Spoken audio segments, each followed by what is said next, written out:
Hello bankers. तो कैसे हैं आप लोग? I hope you are doing well. तो आज इस वीडियो के अंदर हम आईटी एंड डीबी के एक इम्पॉर्टेंट टॉपिक कंप्यूटर सिक्योरिटी के बारे में पढ़ने वाले हैं। इस वीडियो में हम डिटेल में जानेंगे कंप्यूटर सिक्योरिटी क्या होती है, कौन कौन से कंप्यूटर थ्रेट्स और वायरसेस होते हैं, वो कैसे हमारे सिस्टम को नुकसान पहुंचाते हैं और हम उनसे कैसे बच सकते हैं। इन सभी के बारे में डिटेल में डिस्कस करेंगे। तो आपने इस वीडियो को शुरू से लेकर एंड तक ज़रूर देखना है और अपने फ्रेंड्स एंड कलीग साथ भी ज़रूर शेयर करना है ताकि वो भी इस वीडियो का बेनिफिट ले सके। अब फटाफट से बिना किसी देरी के आज की वीडियो को स्टार्ट करते हैं। तो सबसे पहले हम कंप्यूटर सिक्योरिटी के बारे में जानते हैं कि कंप्यूटर सिक्योरिटी होती क्या है। तो देखो, आप सभी को पता है कि आजकल सारा का सारा जो काम है वो कंप्यूटर्स के ऊपर किया जाता है। और जितना भी कस्टमर का डेटा होता है, इंफॉर्मेशन होता है, ट्रांजैक्शन की डिटेल्स होती है, उसे कंप्यूटर में ही स्टोर करके रखा जाता है इलेक्ट्रॉनिक फॉर्म में। तो आज के टाइम में कंप्यूटर सिस्टम और उसके अंदर पड़े इंफॉर्मेशन को प्रोटेक्ट करना जो है वो काफ़ी ज़्यादा ज़रूरी होता है। तो कंप्यूटर सिक्योरिटी के अंदर हम यही करते हैं। कंप्यूटर सिक्योरिटी एक ऐसी प्रोसेस होती है जिसके अंदर हम अपने कंप्यूटर सिस्टम और उससे पड़े इंफॉर्मेशन डेटा को प्रोटेक्ट करते हैं किसी भी तरह के अनऑथराइज यूज से, थेफ्ट से या फिर अटैक से। ठीक है। आज का जो हमारा फर्स्ट टॉपिक रहेगा वो है टाइप्स ऑफ थ्रेट्स। तो जब भी हम कंप्यूटर्स का यूज करते हैं तो हमें कौन कौन से थ्रेट्स को फेस करना पड़ता है। तो पहला जो थ्रेट है वो है इम्पर्सनेशन। इम्पर्सनेशन क्या होता है? देखो, इम्पर्सनेशन के अंदर एक जो अटैकर होता है, जो हमारे सिस्टम के ऊपर अटैक करना चाहता है, वो किसी दूसरे पर्सन की आइडेंटिटी को चुराकर हमें मैसेज भेजता है ताकि हमसे वो कॉन्फिडेंशियल इंफॉर्मेशन जो है वो गेन कर सके, ले सके। जैसे एग्जाम्पल के लिए मान के चलिए, एक एबीसी कंपनी है और यहाँ पर एक्सवाइजेड कंपनी। ठीक है। तो एबीसी कंपनी, एक्सवाइजेड कंपनी एक दूसरे के साथ जो है वो ट्रांजेक्शन्स परफॉर्म करते रहते हैं। ठीक है। तो यहाँ पर एक पर्सन आया एक्स, उसने क्या किया, एक्सोवेटेड कंपनी की जो ईमेल आईडी है उसको चुराया, उसको हैक किया और इसकी ईमेल आईडी से एक मैसेज भेज दिया एबीसी कंपनी को। अब एबीसी कंपनी को लगा कि ये जो मैसेज है वो एक्सोवेटेड कंपनी ने यहाँ पर भेजा है। तो इस सिचुएशन को हम इम्पर्सनेशन कहते हैं, जहां पर मैसेज किसी और पर्सन ने भेजा है पर हमें लग रहा है कि मैसेज किसी दूसरे पर्सन ने भेजा है। जैसे मैसेज इसने भेजा है पर एबीसी कंपनी को लग रहा है मैसेज इसने भेजा है और इसके ऊपर ये एक्शंस ले लेगा जिसके बाद इसको फ्यूचर में जो है वो लॉस होने वाला है। तो ये आपका इम्पर्सनेशन जो है वो कहलाता है। ठीक है। और इस तरह के थ्रेट का यूज तब किया जाता है जब कोई ऑर्डर या फिर इनवॉइसेस का मामला हो। ठीक है। नेक्स्ट हम बात करेंगे ईव्सड्रॉपिंग की। ईव्सड्रॉपिंग क्या होता है? देखो, जब जब दो पर्सन आपस में मैसेज भेजते हैं, जैसे कि मान के चलिए कि एबीसी कंपनी ने एक मैसेज भेजा एक्सवाइजेड कंपनी को, तो ये जरूरी है कि ये मैसेज कोई तीसरा बंदा ना पढ़ ले। जैसे अगर मान के चलिए कि इसने एक प्रोडक्ट सेल करना है एक्सवाइजेड कंपनी ने, और इसने बहुत सारी कंपनी से पूछा कि आप कितने में परचेज करने के लिए तैयार हो, तो एबीसी ने बोला कि हम 5 लाख में परचेज करने के लिए तैयार हैं। ठीक है। तो ये ज़रूरी है कि इन्फॉर्मेशन कॉन्फिडेंशियल रहे। पर अगर कोई तीसरा बंदा इस इन्फॉर्मेशन को एक्सेस कर लेता है, जैसे कि मान के चलिए एक एक्स पर्सन है, उसने बीच में ही जब ये मैसेज भेज रहा था, बीच में ही इसको हैक कर लिया और इस इन्फॉर्मेशन को देख लिया और इसने क्या किया, 5 लाख और 1 रुपए में खरीदने के लिए तैयार हो गया, जिससे जो कॉन्ट्रैक्ट है, यानी कि जो प्रोडक्ट है वो इसे मिल गया और इसको नुकसान हो गया। तो इसको हम ईव्सड्रॉपिंग कहते हैं, जहां पर जो मैसेज है उसको कोई तीसरा पर्सन, मतलब इंटेंडेड रिसीवमेंट के अलावा कोई तीसरा पर्सन जो है वो गलत तरीके से एक्सेस करके पढ़ लेता है। नेक्स्ट आता है आपका यहाँ पर डेटा अल्टरेशन। डेटा अल्टरेशन के अंदर क्या होता है कि हम डेटा को टेम्पर करते हैं अनऑथराइज तरीके से, हम नहीं करते हैं, अटैकर करते हैं। ठीक है। मतलब कि मान के चलिए कि ए और बी के बीच में ट्रांजेक्शन हो रही थी, तो ए ने इनवॉइस भेजा कि 5 लाख रुपए आपका बिल है, और तीसरे पर्सन ने इसको टेम्पर करके 10 लाख रुपए बनाकर बी को भेज दिया, जिससे बी ने यहाँ पर आगे ट्रांजेक्शन कंप्लीट ही नहीं की, उसने खरीदा ही नहीं और उसने ऑर्डर कैंसिल कर दिया। तो ये आपका डाटा अल्टरेशन जो है वो कहलाएगा। ठीक है।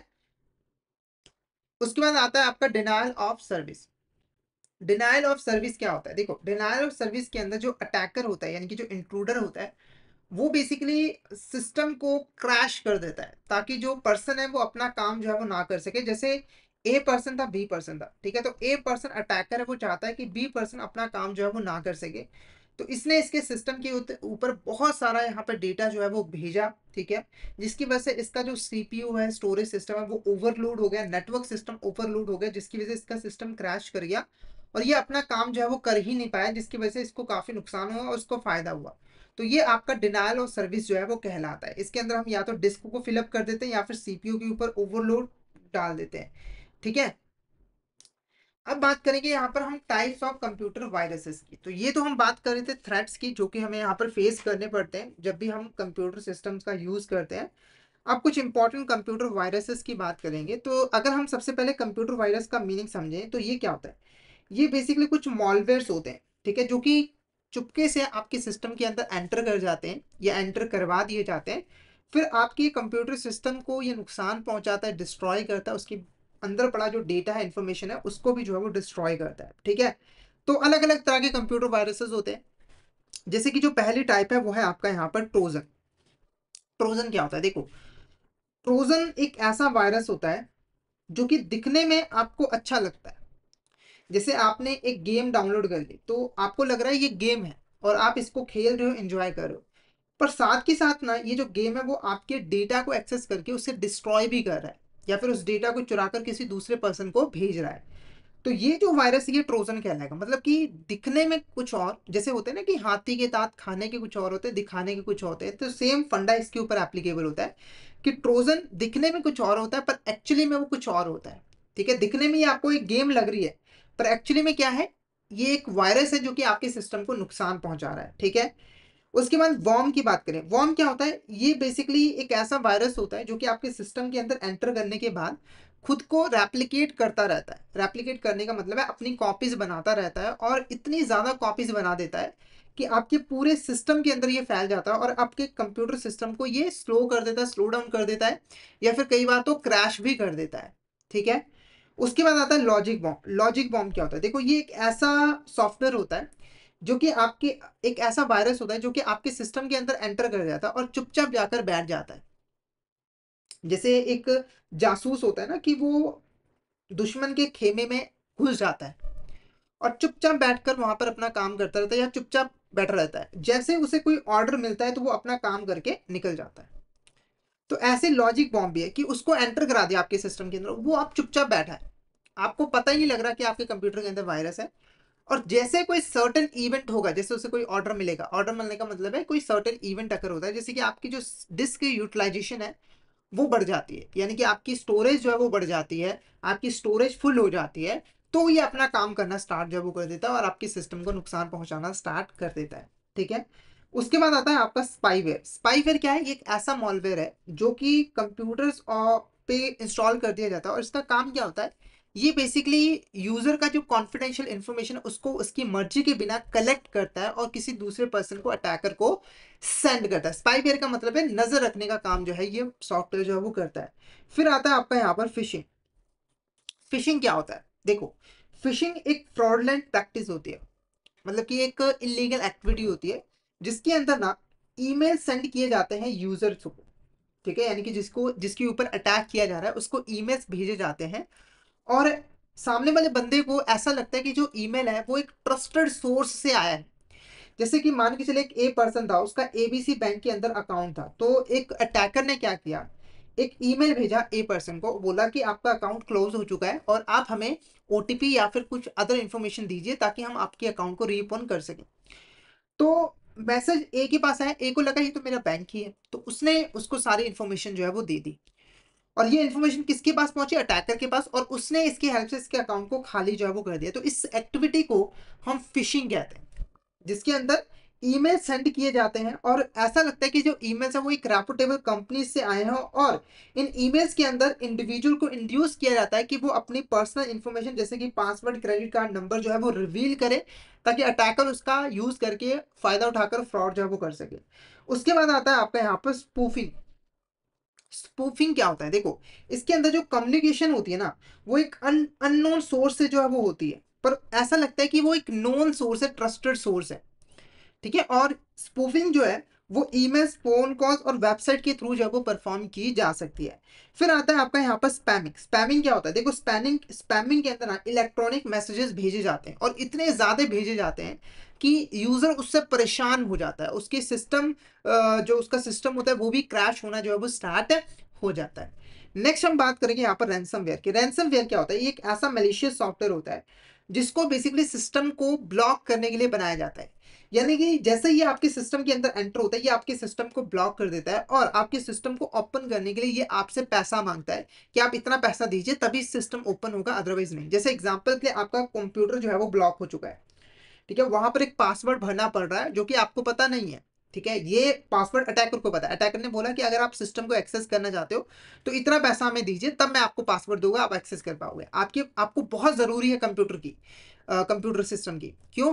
क्योंकि आप उससे मैसेज भेजना चाहते हो, कोई इंपॉर्टेंट बिजनेस डील है आपकी कोई, तो आपको मजबूरी में पैसा भेजना पड़ता है, तो ये आपका रैंसमवेयर होता है, ठीक है।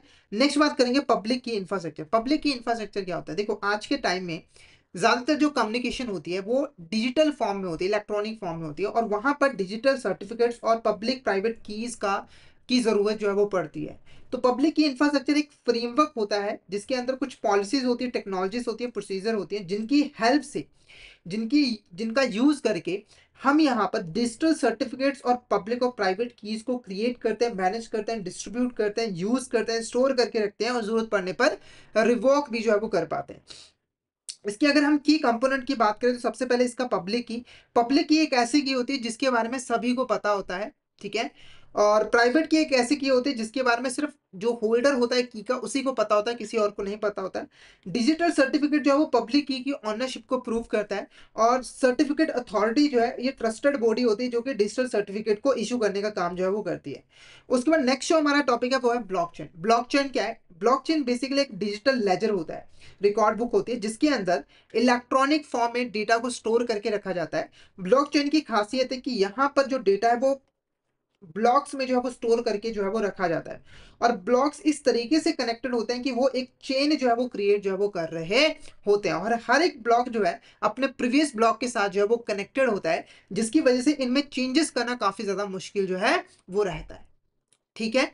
तो ये एक डिजिटल लेजर है जिसके अंदर डिसेंट्रलाइज फॉर्म में डेटा को सिक्योरली स्टोर करके जो है वो रखा जाता है ब्लॉक्स के फॉर्म में, ठीक है। की फीचर्स की बात करें तो ये देखो डिसेंट्रलाइज होता है। डिसेंट्रलाइज का मतलब कोई सिंगल पर्सन या फिर कंपनी इसको कंट्रोल नहीं करती है, ठीक है। उसके बाद अगर हम सिक्योरिटी की बात करें तो डेटा सारा का सारा इंक्रिप्टेड होता है और उसे चेंज करना काफी ज्यादा मुश्किल होता है। क्यों? क्योंकि देखो, हर ब्लॉक जो है दूसरे ब्लॉक के साथ कनेक्टेड होता है, और अगर एक ब्लॉक में अनधिकृत तरीके से चेंजेस किए गए हैं तो दूसरा ब्लॉक ओपन ही नहीं होगा। उसके बाद ट्रांसपेरेंट रहता है, क्योंकि नेटवर्क के अंदर जितने भी यूजर्स होते हैं वो सभी इस रिकॉर्ड्स को जो है वो चेक कर सकते हैं, यानी कि देख सकते हैं। उसके बाद इम्यूटेबल का मतलब है कि एक बार अगर आपने डेटा को रिकॉर्ड कर दिया तो उसको इजिली आप चेंज वगैरह जो है वो नहीं कर सकते हो। क्यों? क्योंकि मैंने आपको बताया कि हर ब्लॉक एक दूसरे के साथ इस तरीके से कनेक्टेड होता है कि अगर एक ब्लॉक में चेंजेस किए जाएंगे तो ऑटोमेटिकली बाकी के ब्लॉक्स ओपन नहीं होंगे। क्लियर है? तो यहाँ पर हमने कंप्यूटर सिक्योरिटी से रिलेटेड कुछ इंपॉर्टेंट टॉपिक्स को डिस्कस जो है वो कर लिया। तो अगर आपको यहाँ तक किसी भी तरह का डाउट आता है तो आप चैट बॉक्स में मैसेज करके पूछ सकते हो। क्लियर हो गए तो एक बार मैसेज करके जरूर जो है वो बता दीजिएगा, ठीक है। तो ये हमारा आज का यहाँ पर टॉपिक था कंप्यूटर सिक्योरिटी, जिसके अंदर हमने कंप्यूटर थ्रेट्स, कंप्यूटर वायरसेस और कुछ इंपॉर्टेंट टर्म जैसे कि ब्लॉकचेन और पब्लिक की इंफ्रास्ट्रक्चर के बारे में पढ़ा है। तो अगर आपको यहाँ तक किसी भी तरह का डाउट आता है तो आप चैट बॉक्स में मैसेज करके पूछ सकते हो। क्लियर हो गए तो एक मैसेज करके जरूर बता दीजिएगा कि आपको यहाँ तक क्लियर जो है वो हो गया है, ठीक है। और अगर आप अच्छे तरीके से आईटी एंड डीबी की प्रिपरेशन करना चाहते हो तो आप हमारे कोर्सेज में एनरोल कर सकते हो, जहां पर हम आपको प्रोवाइड करवाते हैं कॉन्सेप्चुअल वीडियोस जो कि हमारे हिंदी और इंग्लिश लैंग्वेज के मिक्स में अवेलेबल होते हैं। इसी के साथ हम आपको mock test, mega mock test और कॉम्प्लीमेंट्री ई पीडीएफ नोट से प्रोवाइड करते हैं, जिनकी हेल्प से आप रिवीजन कर सकते हो, प्रैक्टिस कर सकते हो, प्रिपरेशन कर सकते हो अच्छे तरीके से। और ये जो लाइव क्लास होती है वो आपको रिकॉर्डेड फॉर्म में भी मिल जाती है। तो फटाफट से हमारे कोर्स में एनरोल कर लीजिए। हमारे जो कोर्सेज हैं वो इजीली एक्सेसिबल है। आपको हमारे ऐप जो है वो ऐप स्टोर, प्ले स्टोर दोनों ही जगहों पे मिल जाएंगे। आपको जस्ट टाइप करना है लर्निंग सेशन आईबीएफ एग्जाम्स, और इन ऐप के थ्रू आप हमारे कोर्सेज में एनरोल कर सकते हो। इसके अलावा हमारी एक वेबसाइट भी है ibf.info, उसके थ्रू भी आप हमारे कोर्सेज में एनरोल जो है वो कर सकते हो, ठीक है। और अगर आप अभी हमारे कोर्स में एनरोल करोगे तो बहुत सारे ऑफर्स चल रहे हैं। आपको अप टू 82% तक का डिस्काउंट जो है वो मिल जाता है हमारे कोर्सेज के ऊपर, जिसके लिए आपको अभी हमारे कोर्स में एनरोल करना होगा, क्योंकि ये जो ऑफर है वो लिमिटेड टाइम पीरियड के लिए है। अगर आपको कोर्स से रिलेटेड कोई भी क्वेरी होती है तो आप हमारे व्हाट्सएप ग्रुप को ज्वाइन कर लीजिए, जिसका जो नंबर है वो है 8360944207, ठीक है। और टेलीग्राम चैनल को तो जरूर ज्वाइन कर लेना, क्योंकि हम इसमें एग्जाम से रिलेटेड, क्लासेस से रिलेटेड जितने भी इंपॉर्टेंट अपडेट्स हैं वो डालते रहते हैं। और अगर आपको किसी भी तरह की क्वेरी होती है तो आप इस चैनल पे हमें मैसेज कर सकते हो। तो फटाफट से हमारे टेलीग्राम चैनल को ज्वाइन कर लीजिए। तो आज का सेशन फिर हम यहीं पे ओवर करते हैं। तो आई होप आज का सेशन आपको अच्छा लगा हो। सेशन अच्छा लगा तो सेशन को लाइक कर देना, शेयर कर देना अपने फ्रेंड्स के साथ, कलीग के साथ, ताकि वो भी इस सेशन का बेनिफिट ले सके। और चैनल को सब्सक्राइब करने के बाद नोटिफिकेशन बेल ज़रूर दबा देना, ताकि नेक्स्ट क्लासेस की नोटिफिकेशन आपको सबसे पहले मिल सके। तो आज के लिए इतना ही, मिलते हैं नेक्स्ट वीडियो में। Thank you so much everyone.